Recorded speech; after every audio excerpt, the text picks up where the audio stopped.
അമേരിക്കയെയും American president Donald ട്രംപിനെയും അക്ഷരാർത്ഥത്തിൽ പ്രതിസന്ധിയിലാക്കി ഇറാന്റെ ഒരു പുതിയ നീക്കം ആരംഭിക്കുകയാണ്. ഇറാന്റെ CNN റിപ്പോർട്ട് ചെയ്തത് പ്രകാരം അപകടകരമായ ഒരു ഡിജിറ്റൽ പ്രതിസന്ധിയാണ് ലോകം നേരിടാൻ പോകുന്നത്. ഇതുവരെ ഹോർമുസ് കടലിടുക്കിൽ കപ്പലുകൾക്ക് പ്രതിസന്ധി നേരിട്ടപ്പോൾ ലോകം മുഴുവൻ ഊർജ പ്രതിസന്ധിയും സാമ്പത്തികമായ പ്രതിസന്ധിയും നേരിടുമ്പോൾ ഇനി നേരിടാൻ പോകുന്നത് ലോകം വലിയ ഡിജിറ്റൽ പ്രതിസന്ധിയാണ് എന്നാണ് മനസ്സിലാക്കാൻ സാധിക്കുന്നത്. ഇറാനിൽ നിന്നുള്ള CNN റിപ്പോർട്ട് ചെയ്യുന്നത് അണ്ടർ സീ കേബിളുകൾക്ക് ഇറാൻ ഇപ്പോൾ ടാക്സ് ഏർപ്പെടുത്തുകയാണ്. ഫാൽക്കൺ തുടങ്ങിയിട്ടുള്ള വലിയ കേബിൾ കമ്പനികൾ ഇനി ഇറാന് ഇത്തരത്തിലുള്ള ടാക്സ് നൽകേണ്ടി വരും. അല്ല എങ്കിൽ ലോകത്തെ ഡിജിറ്റൽ സംവിധാനങ്ങൾ സ്തംഭിക്കുമെന്നതാണ് ഇപ്പോൾ അവസാനം വരുന്ന വാർത്ത. നമുക്ക് ഇതിന്റെ എന്താണ് അണ്ടർ സീ കേബിളുകളുടെ പ്രാധാന്യം, എന്തൊക്കെ പ്രതിസന്ധിയാണ് അതിലൂടെ ലോകം അനുഭവിക്കാൻ പോകുന്നത്, അതല്ലെങ്കിൽ ഇതിന് സാറ്റലൈറ്റ് സംവിധാനങ്ങളിലൂടെ മറ്റൊരു വഴി തേടാൻ ലോകത്തിന് കഴിയില്ലേ തുടങ്ങിയ ചോദ്യങ്ങൾക്കാണ് നമ്മൾ ഇവിടെ ഉത്തരം കാണുന്നത്.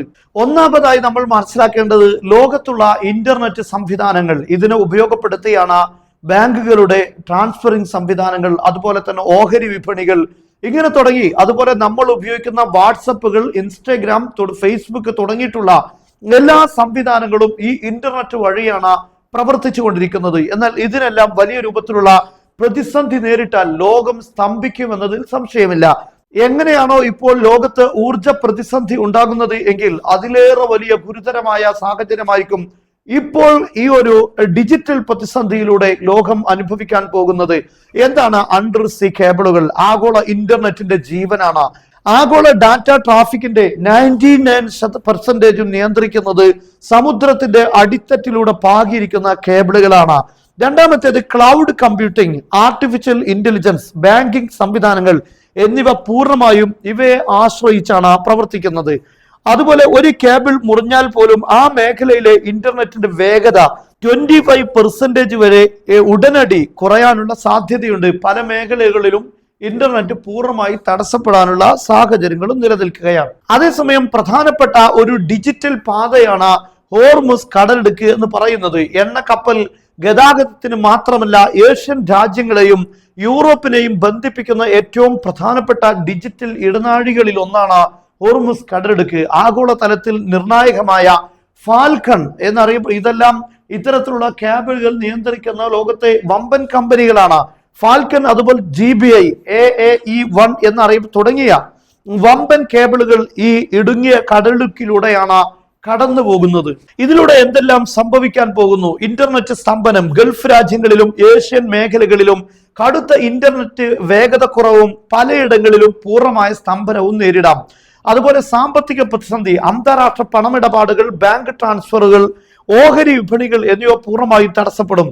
അതേപോലെ തന്നെ അറ്റകുറ്റപ്പണിയിലെ താമസം, കേബിളുകൾ നന്നാക്കുന്ന കപ്പലുകൾക്ക് സംഘർഷ മേഖലകളിൽ ജോലി ചെയ്യാനുള്ള അനുമതി ഇറാൻ നിഷേധിച്ചാൽ അറ്റകുറ്റപ്പണികൾ മാസങ്ങളോളം വൈകും. അതിലൂടെയും ഈ ഇന്റർനെറ്റ് തടസ്സപ്പെടാനുള്ള സാഹചര്യം നിലനിൽക്കുകയാണ്.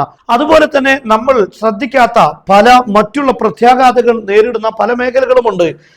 ബഹ്റൈൻ, UAE എന്നിവിടങ്ങളിലെ ആമസോൺ, ഗൂഗിൾ ക്ലൗഡ് സർവീസുകളെ ഇത് നേരിട്ട് ബാധിക്കും. നമുക്കറിയാം, UAE സംബന്ധിച്ചിടത്തോളം ഇങ്ങനെ ഒരു പ്രതിസന്ധി ഉണ്ടായാൽ അത് UAE മൊത്തം സ്തംഭനമായി മാറുമെന്നതിൽ സംശയമില്ല.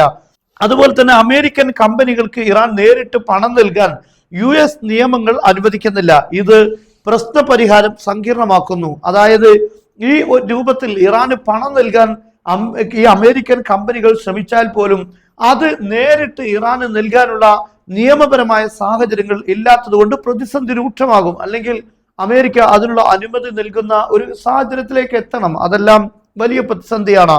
അതുപോലെ ഇന്ത്യയുടെ ഔട്ട്സോഴ്സിംഗ് വ്യവസായവും യൂറോപ്പുമായുള്ള കമ്മ്യൂണിക്കേഷൻ തടസ്സപ്പെടുന്നതിലൂടെ ദിവസേന കോടിക്കണക്കിന് രൂപയുടെ നഷ്ടമുണ്ടാകും. എന്നാൽ ഈ കേബിളുകൾക്ക് പകരം സാറ്റലൈറ്റുകളിലൂടെ ഇതിന് പരിഹാരം കാണാൻ സാധിക്കുകയില്ലേ, സ്റ്റാർലിങ്ക് ഇല്ലേ എന്നൊക്കെ ഒരുപക്ഷെ നമ്മൾ ചിന്തിക്കുന്നുണ്ടാകും. എന്നാൽ മനസ്സിലാക്കേണ്ടത് അണ്ടർ സീ ഫൈബർ കേബിളുകൾ 100% ഡാറ്റ ട്രാൻസ്ഫറിങ്ങിൽ വളരെ കൃത്യതയും അതിന്റെ വേഗതയും നിലനിർത്തുമ്പോൾ കരവഴിയുള്ള ഇതര കേബിളുകൾക്ക് 90% മാത്രമാണ് ശേഷിയുള്ളത്. അതേസമയത്ത് സാറ്റലൈറ്റ് ശൃംഖലകൾക്കാണെങ്കിലോ 5% മാത്രമാണ്. മാത്രമല്ല സാറ്റലൈറ്റ് സംവിധാനങ്ങൾ വരുമ്പോൾ കൂടുതൽ ചെലവ് വർദ്ധിക്കുകയും ചെയ്യും. അതാണ് ഇവിടെ സ്റ്റാർലിങ്ക് പോലുള്ള സാറ്റലൈറ്റ് ശൃംഖലകൾക്ക് ഈ കേബിളുകളുടെ വമ്പിച്ച ഡാറ്റ ശേഷി കൈകാര്യം ചെയ്യാൻ കഴിയില്ല.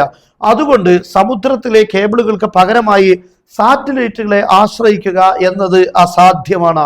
എന്തായാലും ഇപ്പോൾ ഇറാൻ ജിയോ പൊളിറ്റിക്കൽ സമ്മർദ്ദത്തിലേക്ക് കടന്നിരിക്കുകയാണ്. ലോകത്തെ മുഴുവൻ സ്തംഭിപ്പിച്ചിരിക്കുന്ന എണ്ണ പ്രതിസന്ധി, വിലക്കയറ്റം, ഇതെല്ലാം നിലനിൽക്കുമ്പോൾ തന്നെ ഇനി ഒരു വലിയ ഡിജിറ്റൽ പ്രതിസന്ധിയിലേക്ക് ലോകത്തെ കൊണ്ടുപോകാനാണ് ഇറാൻ ശ്രമിച്ചുകൊണ്ടിരിക്കുന്നത് എന്നാണ് ഇതിലൂടെ നമുക്ക് മനസ്സിലാക്കാൻ സാധിക്കുന്നത്.